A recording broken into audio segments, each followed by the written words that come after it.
नमस्कार आपण समस्त को टेक विज्ञान चैनल रे स्वागत।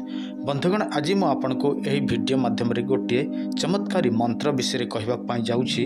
जो मंत्रटी आपण माने प्रयोग करिया मात्रके आपण माने गरीब रु धनी होई परिबे।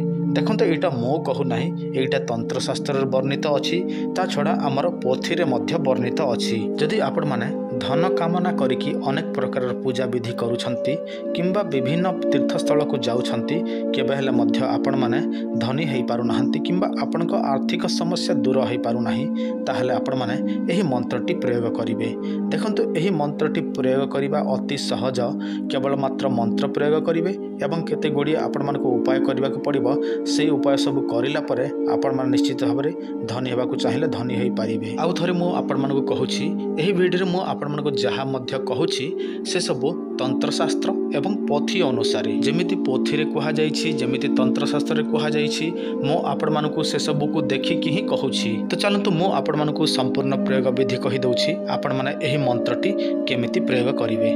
ता पूर्व आपण समस्त को गोटे सूचना, जदि आपण माने दुकान दैछंती, दुकान बिल्कुल चालू नाही, जदि आपण माने पाठ पढिछंती चाकरी मिलु नाही, जदि आपण मानकर शत्रु अछंती, जदि आपण माने काहा को प्रेम करूछंती, से आपण को स्त्री हो किंबा अन्य कोनसी झिया हो, से आपण को प्रेम करू नाही किंबा प्रेम करूथिला वर्तमान भूली जाउछि, ताहले आपण माने एही ताबिष्टि धारण कला परे आपण मानकर प्रत्येकटी समस्या समाधान हेई जिवो।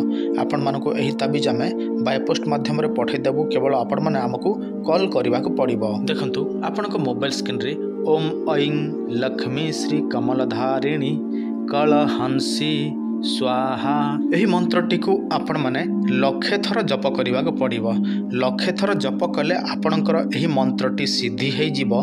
तापरे आपण को लक्ष्मी आशीर्वाद प्रदान करिवे। एटा होची लक्ष्मी मंत्र। आ देखंतु जदि आपण माने लक्षे थर मंत्र जप करूछंती, ताहले आपण माने दशांश होम करिवे एवं सही होम रे कन्यारी फूल को आपण माने 10,000 आहुति देवे। देखंतु घिया रखिथिबे, घिया रे कन्यारी फूल गोटे बुड़ेबे एवं जो आपण यज्ञ कुंड करथिबे सेठी पकेइबे। धरिनियो आपण माने 1000 थर करिवे, ताहले 1000 रो दशांश आपण माने होम करिवे। ता आपण माने 5000 कले 5000 दशांश आपण माने होम करिवे। किंतु एठी कन्यारी फूल निहाती आवश्यक। आ कन्यारी फूल केवल नाली रंगर होइथिबार अछि।